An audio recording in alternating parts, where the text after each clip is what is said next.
G'day! Welcome to True Blue History. I'm Adam Blum. Today's special guest is Group Captain from the Royal Australian Air Force, Wendy Horder. And Wendy served for 40 years in the Air Force. And she has joined us today to talk about her career and her deployments to Bougainville and the Solomon Islands. Hi Wendy, thanks for joining us on the show. G'day Adam, it's fantastic to be part of your show. So in 1979, you joined the Air Force. What was it for you that appealed for you to join the Air Force? So Adam, as a kid I was in Girl Guides. I loved the fact that you got promoted, you could deputy patrol captain, then you're a patrol leader, and you gained your badges, and I became a Queen's Guide. So I loved that camaraderie that was in the Girl Guides. When I was at school, I joined the Army Reserve and I served with 12 16 Hunter River Lancers as a driver clerk. So when I left school, I went to university and didn't particularly enjoy it and looked around to see what the Defence Force had. So I saw that the Army and Navy, indeed all three services, had nurses and clerks, but I wanted to do something different. And at the time, Air Force were doing a drive for air traffic controllers. So what I saw in that was that it was a way to leave small town Aberdeen, travel through Australia and do something that was a bit different from the average nursing or administration. On my officer training course, we had 13 females, which was a first for such big numbers for women. The officer training school and the mess at Point Cook didn't know how to handle it. We were firstly accommodated in the officers' mess, but apparently we giggled a little bit too much. So we were shunted across to the transit accommodation with warnings. They said, do not associate with those Army students over there. They're Army pilots or at Lang School. Don't go near them. Of course, that was just a dare for the women. And I eventually married my Army officer from Point Cook, and we celebrated 40 years last year. During your training, what were some of the challenges you encountered and how did you overcome them? The challenges that I faced weren't necessarily from training, but from the environment. I went to school in a small town in the Hunter Valley. My graduating class had 14 in it. So I was moving from a very small environment to a huge environment. Everyone in the Air Force smoked. It's a very different environment now. Even in the tower on my first posting, there were ashtrays. So that was difficult to understand. But even better than that, the tower and the toilet blocks all had stick books, that is Playboy magazines. They were there everyday reading, just like you go to a doctor's surgery now and there's Women's Weekly or Home Beautiful. The stick books were there for reading. Often when flying was slow in the tower, the ucker boards would come out. Now, uckers it's like snakes and ladders, except someone paced female anatomy and you go up and down them. So I was pretty shocked. On my introductory interview, on my first posting, my new boss explained to me in great detail the benefits of him going to parents without partners. I was shocked. Anyway, as an 18, I was straight out of the good old Catholic school. I was challenged. Did I ignore it, smile and laugh and pretend I was one of the boys, or what was I to do? It was a challenge. I must admit, I just smiled and tried to be one of the boys. One day I did draw a line though. So when the fireys, that is the fire section, had a Friday afternoon's drinks, which was an afternoon of blue movies. Pornography at its best, I was told. I went home disgruntled with the lot of them. The Air Force, indeed the Australian Defence Force, is very different now. All of the previous activities cannot happen without serious repercussions. Things like Pathway to Change, Broderick Report have made change. Slowly we have evolved into a force that takes responsibility for our actions, and no male, female or indeed intergender is expected to be one of the boys.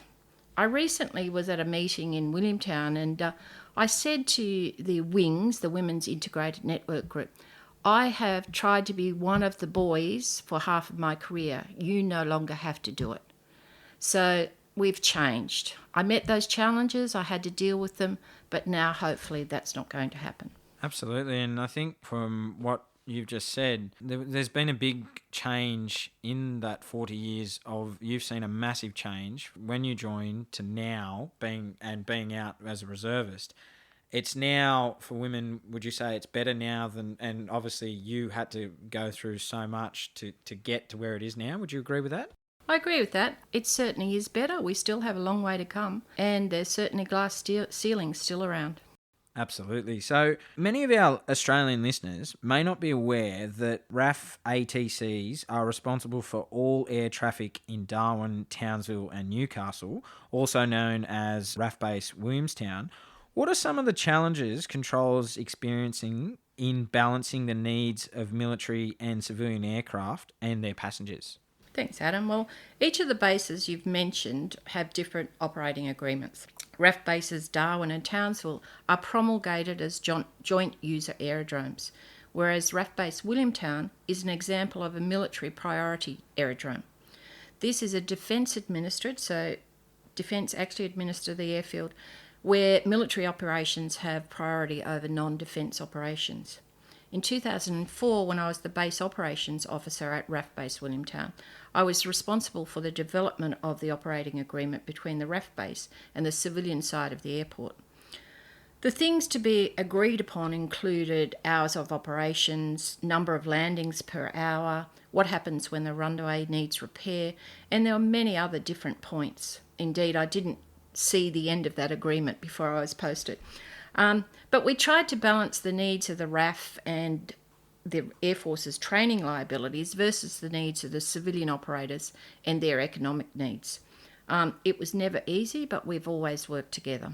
For you were deployed, we will talk about your deployments. So you were deployed several times throughout your career, and your deployments included the Solomon Islands and Bougainville. What were the roles during each of these deployments, and in hindsight, which deployment did you find the most challenging and why? Another challenging question. Thanks, Adam. In Bougainville, I ran the canteen. So it was open 7 days a week, and I could have 1 day off a week as long as I found someone else to run the canteen for me. We got our supplies from Afghans. From memory, I think we got them from Townsville. It's the same inventory that you would expect at a canteen on base. It was my very first time working in a joint environment, so I did find it difficult. I had a major in charge of me, and one day he called me to his office, and he told me that appearances mattered. I didn't have a clue what that meant. I still don't know what that meant. But it could have been referring to the innumerable changes of dress of the day. I could never keep up with them. So some days we had to wear our yellow T-shirts, some days we had to wear our cam shirts. Other days we had to wear our giggle hats, and then other days we had to wear our yellow hats. It was difficult. As a RAAFie, I just wore what I thought I'd wear, and that was it. So perhaps he was a bit worried about my appearance. Who knows? Anyway, in Bougainville, I didn't actually get off the wharf much. So the forward operating base was on the wharf there, and the canteen was on the wharf. So not often I got away from there, even if I had a day off. But one memorable Sunday, the chaplain agreed to take me and another woman into town, show us the sights. This was against the rules, apparently. Apparently, you could only have one man and one woman go off because he was supposed to protect the woman. Anyway, 3 of us wander into town. We encountered a very drunk local with a menacing machete. He didn't like the look of us. We certainly didn't like the look of him. Anyway, we were very lucky. The 3 of us managed to get onto the back of 2 Australian Jeeps as they drove past. We hung on, clinged to them, and we were saved. We did encounter some trouble when we got back to base. Talk about the Solomon Islands. So I served there with the Regional Assistant Mission Solomon Islands. I was the executive officer to the military advisor. Another joint environment, but led by the police this time. This time I worked for a wonderful army leader who has gone on to bigger and better positions within the ADF and indeed now outside in civilian life. What my job there was that I kept the international contingent commanders up to date with what was happening in the mission. and basically I did any other jobs that were given to me. In this role, I did see much more of the country than I had in any of my other deployments. I regularly flew to other islands or went in patrol boats to visit other islands. Mind you, I was pretty sick when I'd go on a patrol boat, but I did it. Both of the deployments were challenging in different ways. Bougainville, as my first deployment, was the most difficult. It was a first for many things for me. Being away from my children for an extended period was very difficult. Being in a joint environment, working with the police and DFAT personnel, it was a huge learning curve. But I look back now and know that it set me up for other deployments. Absolutely. So, did you experience any similarities between the challenges of each of those deployments raised, and what were they? And from a personal career perspective, how were they different from each other? So I was a flight lieutenant when I was in Bougainville, and I reported to a major who I certainly didn't understand, and I'm sure he'd never worked with a woman before. I found it very difficult. I found it very lonely. I wasn't part of any team in particular, and I was a one-man band. In the Solomons, I was a squadron leader, but I was also part of a close-knit team. The leader we had was inclusive and forward-thinking. So they were vastly different experiences. But as I said before, I think Bougainville really taught me many things about working collegiately in a whole-of-government environment, and it made me more resilient. You certainly need to be resilient when every day feels like Groundhog Day. Absolutely. So, what were your personal impressions on the local people in the Solomon Islands and in Bougainville, and the situations that you were confronting? Did you feel welcome, or did you feel that the military presence was resented? Adam, overwhelmingly we were welcomed, both in Bougainville and Solomon Islands. The Bougainvillian people I met were just lovely, warm, welcoming, as were the Solomon Islanders. And geographically, the island of Bougainville is actually part of the Solomon Islands archipelago. So it's now part of Papua New Guinea, but once upon a time, they thought they were Solomon Islanders. So it makes sense that I felt that the people were very similar. I felt very sad when I heard the stories of violence and destruction on both deployments. Bougainville had an up-to-date hospital, but it was burnt down in the violence, and that took away that great resource from the people, built for the people, and they had nothing left. In Solomon Islands, when we first arrived, there were no people in the streets. They were hiding. They had experienced so much violence, they were afraid of everything. The shops weren't open, the schools were closed, but the churches were still open, and we were encouraged to attend them. One Sunday, a group of senior officers went, and as the XO to the military advisor, I tagged along. I went into the church behind the VIPs and sat with them.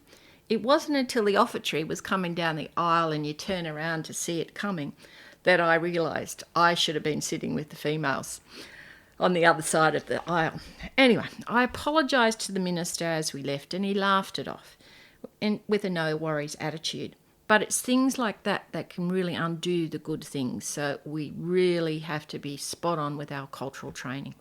Absolutely. So during your career, you have represented Australia in multi-agency teams throughout Europe, the United States, Africa, and the Pacific.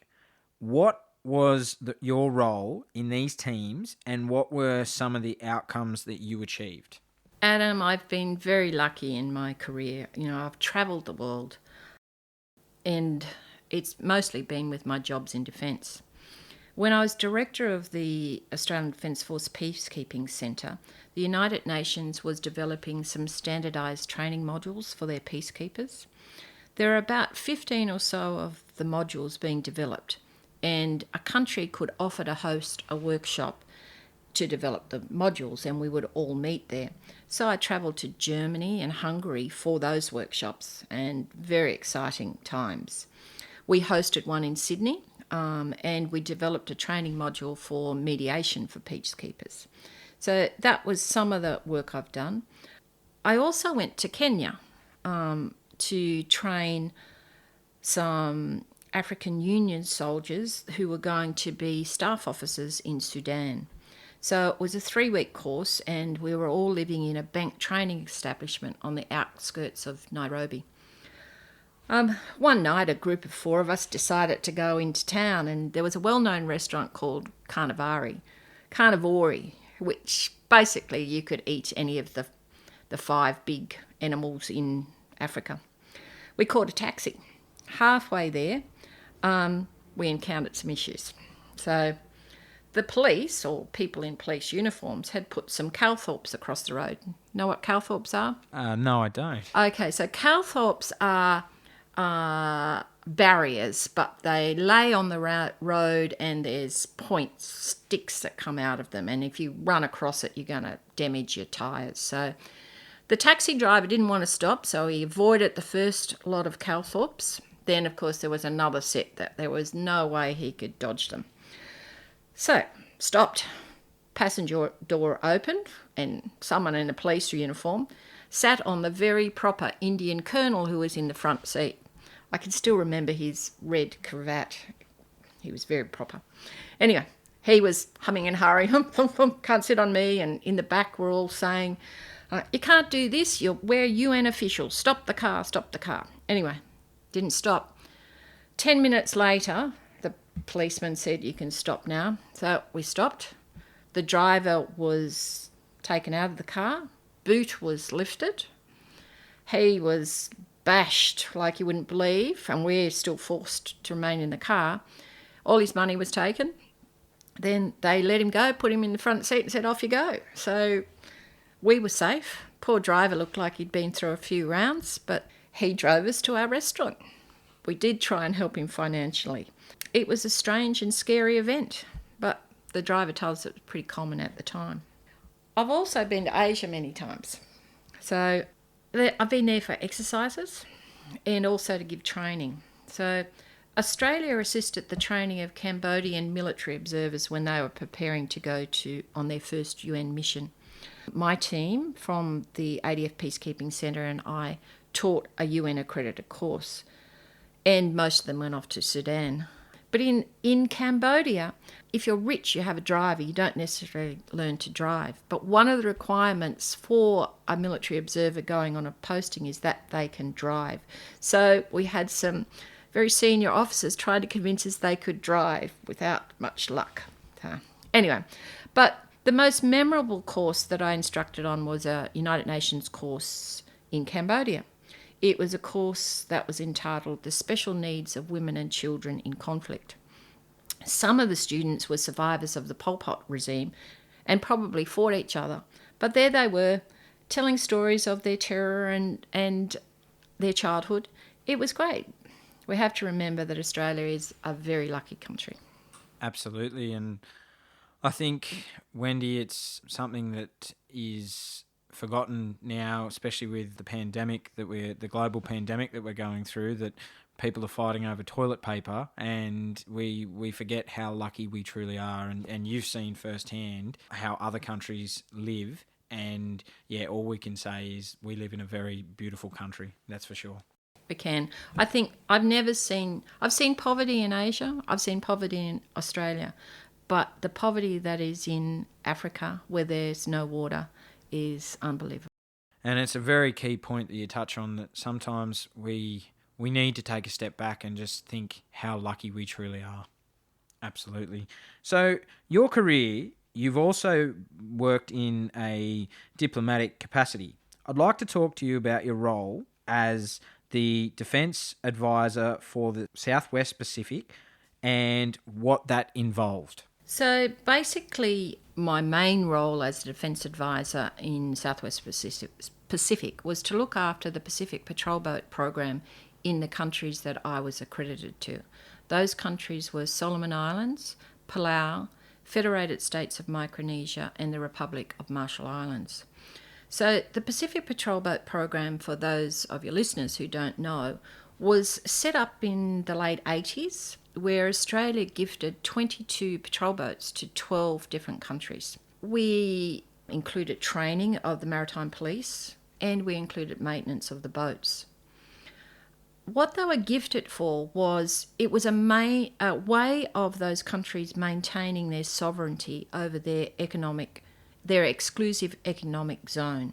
The region, I mean, it boasts some incredible fishing, and they actually have the remaining viable migratory fish habitat. So protecting those natural resources was seen as a major economic driver for those nations.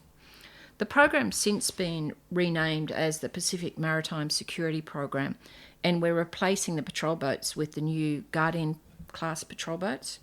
We're also providing some region-based integrated aerial surveillance and enhancements to the regional coordination.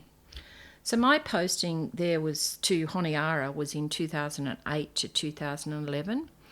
And at that time, we had 3-man Australian Navy teams in each of the countries that I was responsible for. So those teams were advising on the use of the patrol boat, the training of the patrol boat personnel. They assisted with maintenance plans and sometimes helped with the maintenance, but we were giving training on the engineers how to maintain them. I travelled extensively during that posting, visiting the countries regularly for defence cooperation talks. When you went into that role, how did you prepare for the assignment, and what were some of the key challenges you experienced in leading this program, and how did you overcome them? So before each Defence Attaché posting, I was required to do a Defence Attaché course. Now, you know what defence is like, we do lots of training, so we were well prepared. Every Defence Attaché goes and does their course. Now that course is of differing lengths depending on your background and your experience. So basically I did the basic course, but then went to International Policy Division and sat with the team that ran the Pacific Patrol Boat program and learnt and understood how that went. I also did a Tok Pisin course at the ADF School of Languages. And the good thing was that I'd already deployed to Solomon Islands, so I knew what I was getting into. I knew what house we would live in. I knew the school that Chloe would go to. So I think I was pretty prepared for that posting. But there are challenges of working in an embassy or a high commission, and that is that the ambassador or the high commissioner is the boss. So you have to work for defence, but on the ground, the ambassador is the boss. It's not just about defence. So once you understand that, it makes working in the whole of government environment much easier. But in this particular role in Southwest Pacific, I had a High Commissioner in Honiara, but I had an ambassador in the Federated States of Micronesia to work with. Fortunately, both of them become firm friends and we work together really well. But a bit of trivia for you. So when you are in a Commonwealth country, we have a high commission with a high commissioner and a defence advisor. But when you're in a non-Commonwealth country, so the US, Korea, we have an embassy with an ambassador and a defence attaché. That's something that I've learned. So what aspects of the program were you, and its outcomes, what were you most proud of? Look, there were many aspects of the programs that I was proud of. But when the Maritime Police were able to make an arrest of an illegal fishing boat, we all felt proud. We could all together get together and feel proud about it. Seeing a patrol boat towing a fishing boat, it was an acknowledgement that the program was working. One of the saddest things I've had to do was to repatriate a Solomon Island policeman after he died of a heart attack in Launceston. So we used to send our maritime police to Launceston to learn about patrol boats.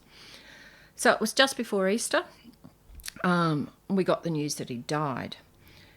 We, from afar in Honiara, had to organise with the funeral directors to get the body back and have it fit for an open casket ceremony, which is the cultural way in the island. The funeral director promised me a 5-day period before the body would deteriorate.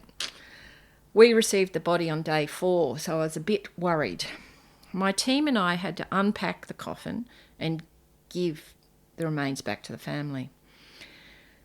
We were told by the funeral director to make sure that we had some backup bits because the drills would find it very difficult to get the bits out of the lead coffin. And in fact, my team actually said to me, "Ma'am, you don't have to be here, you go." But I expected them to do that job, so I was going to be there. I needn't have worried. He was looking sharp when he was returned to his family. That's good for them that they, and it would have been satisfying for you too to know that he was given the respect that he deserved. So well done on that. With you being the defence advisor, did you experience any cultural shocks while you were deployed over there? As prepared as I've been by defence with courses and language and culture, there's always some sort of cultural shock. Even when I was posted to New York, that's why we have the defence training, but it's nothing like being in the country to learn about a country. When I accompanied my husband on his posting to Staff College in Thailand, at his graduation I made a huge error. So John was up the front with the other students and I was in the audience. A few people, more than 1, 2 or 3, had come up to me and given me advice. That was, don't look the king in the eye and make sure you bow to him. Yep, so I understood that. So by the time the king walked down the aisle, I was quite worried, but I made sure I looked at the floor and I made a deep bow. And as I came up, I realised that all the other women curtsied. Oops. But anyway, I must admit I've learnt many things, and as prepared as you can be, it's when you're in country that you do learn more about the culture. Absolutely. So having a knowledge of local customs and cultures are an essential tool for deployments. Did you find one culture more challenging than the others? I guess I've been lucky. I keep saying I've been lucky, but I have. I went to the ADF language school 3 times. So I went there and did a little bit of Thai before we went to Thailand. I did Tok Pisin before I went to Solomon Islands. And I did some Malaysian before I posted to Kuala Lumpur. As part of the language training, you learn about culture and customs. Indeed, during the Malaysian course, we went step by step through a Malaysian wedding. And I must have made that paid in full. I must have been to 100 Malaysian weddings while I was there. I didn't find one culture more challenging than another, but I was surprised at the difficulty I felt in New York. You can imagine, you think it's the same. They speak English, we see them on TV all the time, but it was very strange. I never got used to tipping. I either under-tipped or over-tipped. The subways, the lack of emotion was draining as you had a long day in the office. A smile would have gone a long way just at the end of the day. That would be a challenging concept to be in because you, as you said and touched on, it has changed a lot. So what do you think are the most useful skills being a diplomat and they require, whether they work in the military or a civilian capacity? A diplomat needs to be able to fit in, whether this is by using the language or eating the host country food or just understanding what's happening around you. Knowing what Australia's goals and objectives are and pursuing them without anyone taking offence is the biggest requirement. Often you hear of Australians abroad going native, and this is a real failing if you are a diplomat, because you're there in that country to represent Australia, not become a member of the host country. As a military diplomat, how do you think your role differs from being a civilian diplomat? Each Australian government agency that goes overseas needs to understand their equivalent agency. So as a military attaché, you have to understand the military in the host country. You have to have a deep knowledge of their order of battle, their processes, and it's important that you understand their leadership. But as I said, each government agency would have to understand the same. If you're an immigration official working in the embassy, then you need to understand immigration. If you're an Australian Federal Police, you need to understand the host country police force. Although I do think that as a military diplomat, we go to the most ceremonies. There's always something to attend, whether it's the Queen's birthday parade or a Veterans Day parade. But I was always in my uniform. and trotting off to either a day function or a night function. So that is very much part of a military attache's role. Is it hard to also understand the way that different countries they've got different rules and different laws? Is it, and as you said earlier, from Commonwealth to a non-Commonwealth country, they all have different laws, don't they? So each role is different in each country that you're in. That's correct, isn't it? That's correct. And you have to have a really good understanding of the roles of the military services, the rules, regulations, and how they do business. For instance, in Malaysia, the Malaysian Navy wear their hats inside. Now, as an Air Force official, I would never wear my hat inside. I didn't change what I did. I would take my hat off when I went inside, but all the Navy people would have theirs on. Sometimes it's a case, when in Rome, do what the Romans do, but you have to judge that very well. Absolutely, and it's a key point you touch on because, well, most people know that when you go into a club or an RSL in Australia, it's actually rude to not take your hat off, and you're asked to take your hat off. So that's very. I can see it would be a challenge to see actually why I take my hat off and why aren't you? I can see why. Yeah, It's the little things that diplomats need to understand. absolutely. So more recently, you were the Defence Advisor to the Australian High Commission in Malaysia and part of the 60th anniversary of the RAAF at the Royal Malaysian Air Force Base, Butterworth. What are some of your favourite memories of this event? Adam, you did well then, because it is the Royal Malaysian Air Force Base Butterworth. Lots of people used to call it the RAAF Base Butterworth. It no longer is RAAF Base Butterworth. Anyway, my favourite part of being an attaché was always meeting the veterans, whether that was in Solomon Islands or indeed in Malaysia. They return to the countries where they served and they just have wonderful, wonderful memories. And I loved listening to those memories from the veterans and from their families. At the 60th anniversary, I met many Australian Navy, Army and Air Force veterans and their families that had served at Butterworth. Their stories were fascinating. Seeing the Malaysian pharmacist who had served on the base through many RAAF doctors, rotations of doctors and nurses, she met old friends from years gone by. It was wonderful to see that joy in their getting back together. I didn't serve with that pharmacist, but she remains a great friend and a friend of Australia as well. As soon as international travel's back, I'm sure she'll be here to visit us. The other thing that happened at that anniversary was there was a huge parade. So that was many hours of practice because it was made up of Australians and Malaysians, and they were doing Malaysian drill with Malaysian words of command. So it was difficult for the Aussies to do, but it was fantastic. A real treat to watch. The event was a week-long event. So it started on the Monday and finished on the Friday. It started with a visit by the Minister for Defence. At the time was Maurice Payne. She met her counterpart. The Malaysians had installed a photo collection of the RAAF and Malaysians working together, and meeting was done in their officers' mess.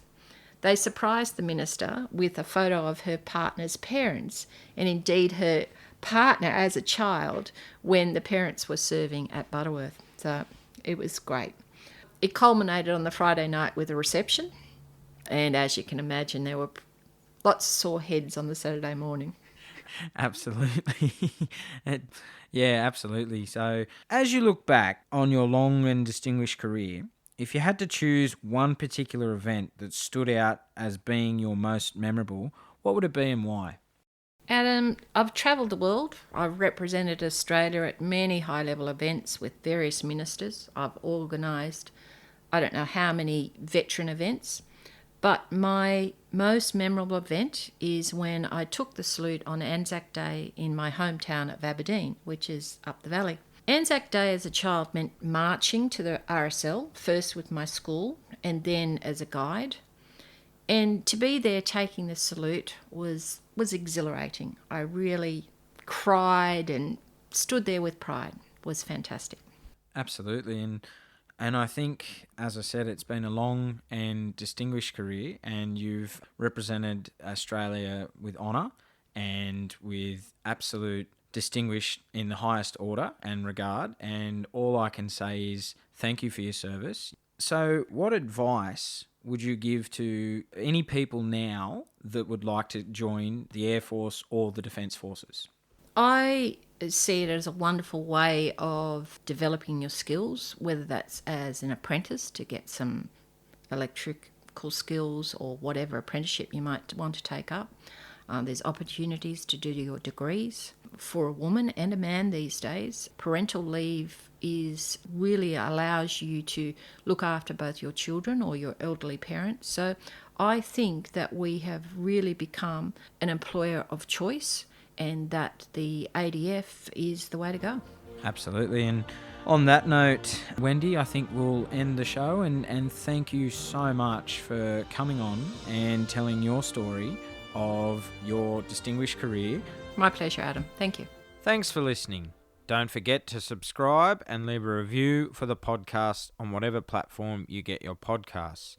And if you feel like supporting us, you can now via our Patreon page. That's patreon.com/True Blue History, or buy me a coffee at buymeacoffee.com/True Blue History, and check out our new website, truebluehistory.com, for more great content.